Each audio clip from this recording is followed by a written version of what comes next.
સતના આધાર એટલે સત્તાધાર અને એ જ સત્તાધારની અંદર વર્ષના પહેલા દિવસે એટલે કે 2025ના વર્ષના એ પહેલા દિવસે જે સત્તાધારની અંદર છેલ્લા કેટલાક મહિનાઓથી વિવાદ ચાલતો હતો એ વિવાદના અંત તરફ લઈ જવા માટે આજે વિજય ભગતનું એ શક્તિ પ્રદર્શન છે અને શક્તિ પ્રદર્શન થકી વિજય ભગત એ પોતાનો અવાજ મૂકવા માંગે છે કે જે છેલ્લા કેટલાક સમયથી વિજય ભગતનું કોઈ સાંભળનારું નહોતું, કેમ કે તેમના સામે આક્ષેપો એ તેમના પૂર્વાશ્રમના ભાઈ નીતિન ચાવડા અને સાથે જ અમરેલીના વસંત ચાવડા દ્વારા તેમના ઉપર ગંભીર આરોપો લગાવ્યા હતા. ગંભીર આરોપોની વચ્ચે આજે શક્તિ પ્રદર્શન થકી પોતાનો પક્ષ મજબૂત કરવાનો એ વિજય ભગતનો જે છે તે આખો આ કાર્યક્રમ છે, ધ્વજારોહણ કાર્યક્રમ થકી સત્તાધારની અંદર શક્તિ પ્રદર્શન કરવાનો છે. અને આજે આ જોઈ રહ્યા છો દ્રશ્યોની અંદર સત્તાધાર ખાતે મોટી સંખ્યામાં ત્યાં ભક્તો આવી પહોંચ્યા છે. જે સત્તાધારની અંદર સતનો આધાર એ માનવામાં આવી રહ્યો છે, જે આપા ગીગાની જગ્યાની અંદર આ વિવાદ ચાલી રહ્યો છે, વિજય ભગતને લઈને જે વિવાદ ચાલી રહ્યો છે તે વિવાદને અંત તરફ લઈ જવા માટે આજે આ શક્તિ પ્રદર્શન કરવામાં આવી રહ્યું છે. આપ દ્રશ્યોમાં જોઈ શકો છો વહેલી સવારથી જ ત્યાં મોટી સંખ્યામાં એ ભક્તો પહોંચી ચૂક્યા છે અને એ જ ભક્તોની હાજરીમાં આજે અહીંયા શક્તિ પ્રદર્શન થશે. જો કે છેલ્લા કેટલાક દિવસોથી એ ચર્ચા ચાલી રહી હતી કે સત્તાધાર ધામની અંદર મોટું શક્તિ પ્રદર્શન થવા જઈ રહ્યું છે. 1 તારીખે ધ્વજારોહણ કાર્યક્રમ થવા જઈ રહ્યો છે. જો કે એ ધ્વજારોહણ કાર્યક્રમની અંદર આ શક્તિ પ્રદર્શનનો કાર્યક્રમ આખો ગોઠવવામાં આવ્યો છે કે જેના થકી વિજય ભગત ઉપર જે આક્ષેપો લાગ્યા છે તે આક્ષેપોને લઈને આ એક મજબૂત તેમનો પક્ષ મૂકી શકે. જો કે કેટલાક લોકોને એવું પણ માનવું છે કે આજે સત્તાધારની અંદર કેટલાક પૂર્વ ટ્રસ્ટીઓ પણ આવશે. આ જ ગીતા વ્યાસ અને વિજય ભગતના આક્ષેપોને લઈને જીવરાજ ભગતો દ્વારા ભૂતકાળની અંદર એક મિટિંગ રાખવામાં આવી હતી અને જે મિટિંગની અંદર આખા આ મામલાની અંદર સત્તાધારની અંદર જે વિવાદ ચાલી રહ્યો હતો તે વિવાદની અંદર એક તેમણે કહ્યું પણ હતું કે હવે આ પહેલી વખત અને છેલ્લી વખત છે. જો કે આ વાતો ન માનતા હવે ચર્ચાઓએ જોર પકડ્યું છે કે વિજય ભગત આજે શક્તિ પ્રદર્શન કરશે.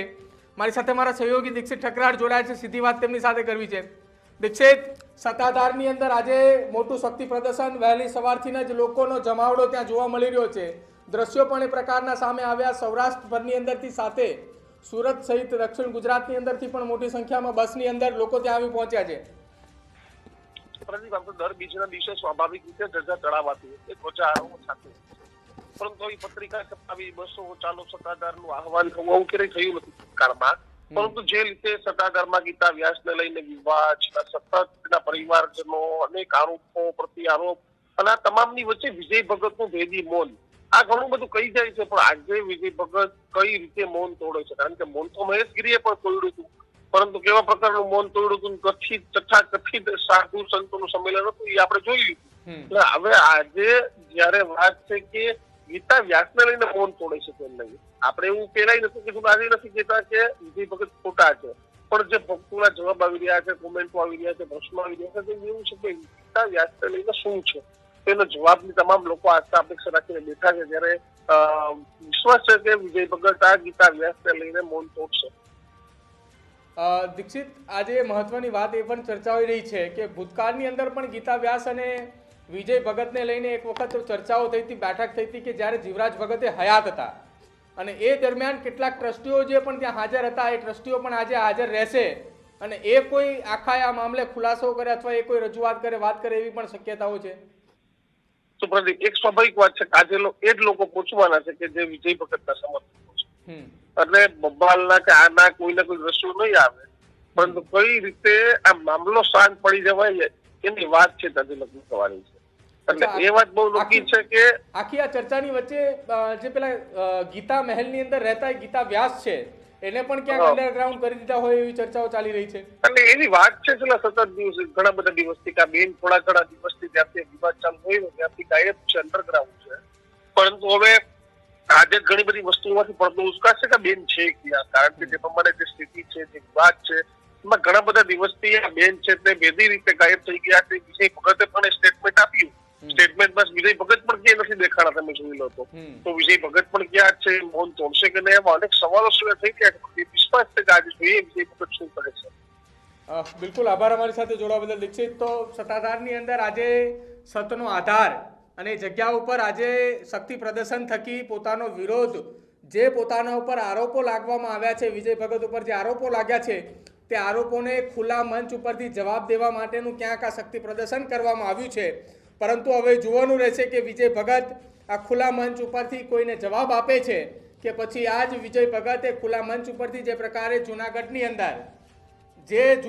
અંદર મહેશગીરીએ પત્રકારોને જવાબ આપ્યા, પોતાના જેટલા જવાબ આપવા હતા એટલા જ જવાબો આપ્યા, પોતાની જ વાતો કરી અને કથાકથિત એ સંવાદ આખો ગોઠવ્યો હતો.